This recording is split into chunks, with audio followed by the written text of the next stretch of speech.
तरंगाग्र, ये इम्पॉर्टेंट है, ये भी इसकी डिफिनीशन बहुत बार पूछी गई। तरंगाग्र अंग्रेजी में क्या बोलते हैं? Wave front. क्या बोलते हैं?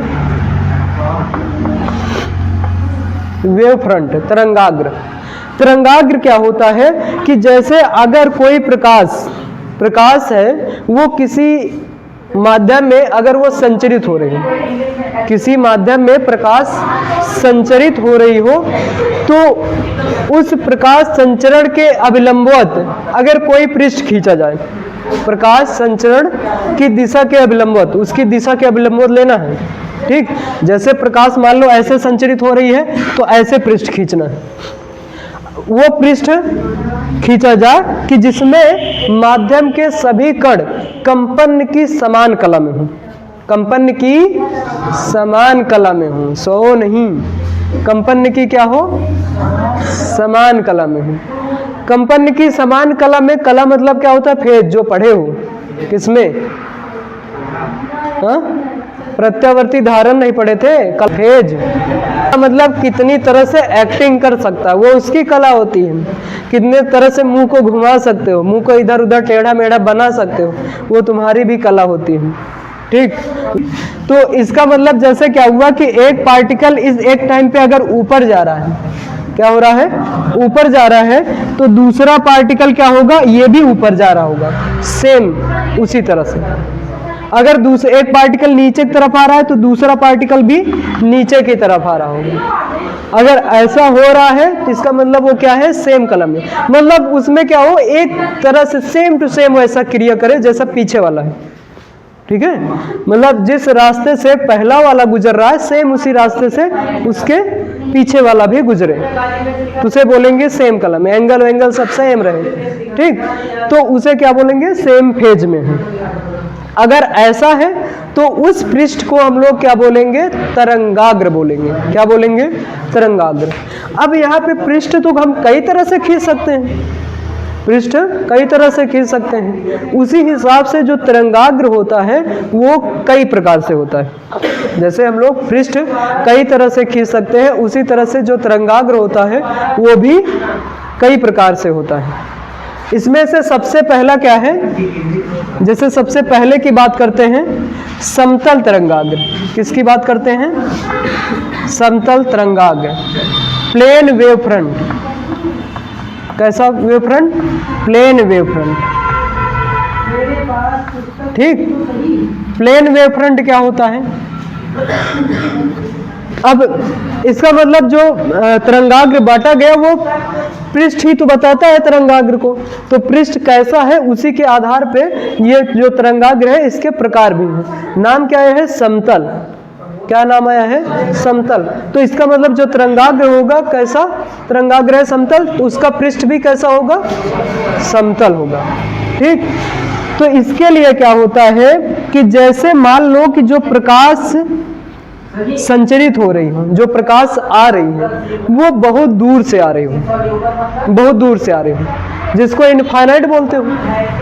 और इनफाइनाइट का मतलब क्या होता है? इनफाइनाइट का मतलब ये होता है कि जो प्रकाश किरणें आती हैं वो कैसे आती हैं? एक दूसरे के समांतर। ये पढ़े तो हो, इनफाइनाइट से आने वाली प्रकाश किरणें एक दूसरे के समांतर आती हैं, ठीक। तो अगर ये जैसे एक ऐसे वेव जा रही है, ऐसे दूसरी वेव ऐसे जा रही है, ये सब एक दूसरे के क्या होंगी? समांतर हो।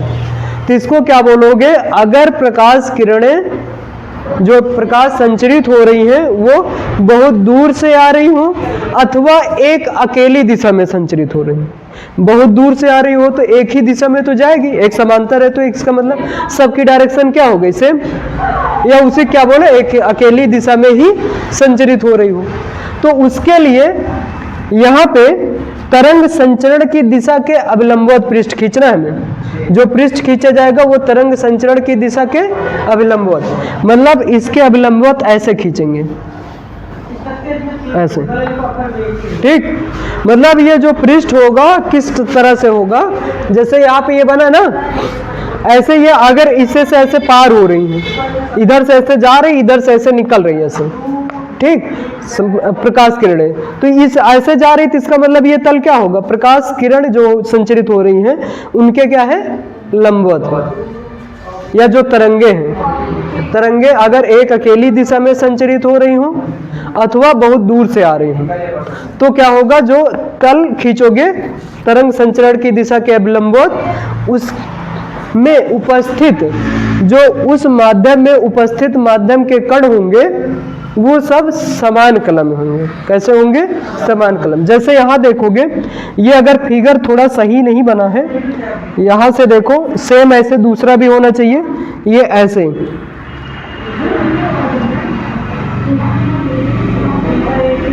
ना, ऐसे होना चाहिए।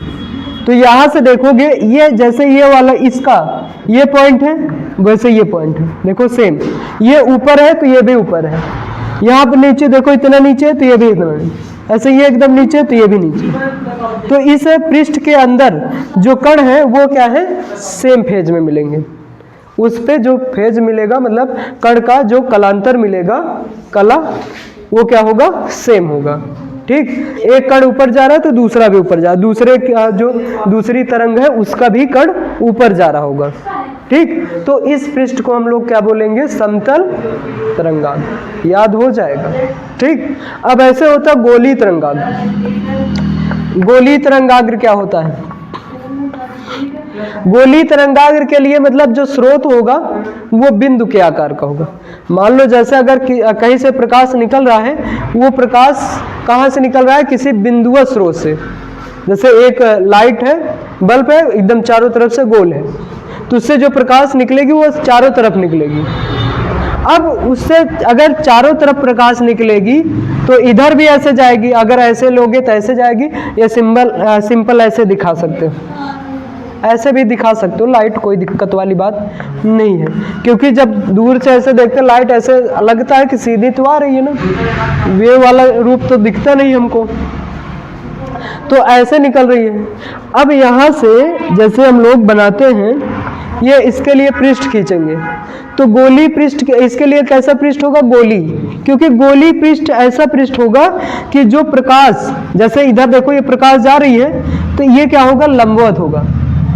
ठीक, अरे बहुत जगह ऐसे पढ़े हो ना कि इस जैसे यहाँ से निकल रहा है ऐसे, शुरू में जो पहला चैप्टर पढ़े हो वैद्युत में, आवेश वाले में, जो वहां पे वैद्युत बल रेखाएं गुजर रही थी वो लंबवत ही तो रहती थी ना। तो यहाँ से ये क्या हो रहा है, परपेंडिकुलर। अब ये वाली यहाँ पे परपेंडिकुलर ही तो रहेगी इसके पृष्ठ के, ये ऐसे, ये भी पृष्ठ के परपेंडिकुलर रहेगी, ये भी ऐसे परपेंडिकुलर रहेगी, ये भी ऐसे, मतलब हर पॉइंट पे क्या होगा, जो प्रकाश किरणें होंगी या तरंगे होंगी वो पृष्ठ के लंबवत होंगी। तो ये पृष्ठ कैसा मिल रहा है, गोली मिल रहा है, मतलब चारों तरफ से बंद रहेगा, ये सर्कल जैसे थोड़ी ना रहेगा, वो चारों तरफ से बंद रहेगा। ठीक, तो इसका मतलब यहाँ पे जो तरंगाग्र होगा वो कैसा तरंगाग्र होगा, गोलीय तरंगाग्र होगा।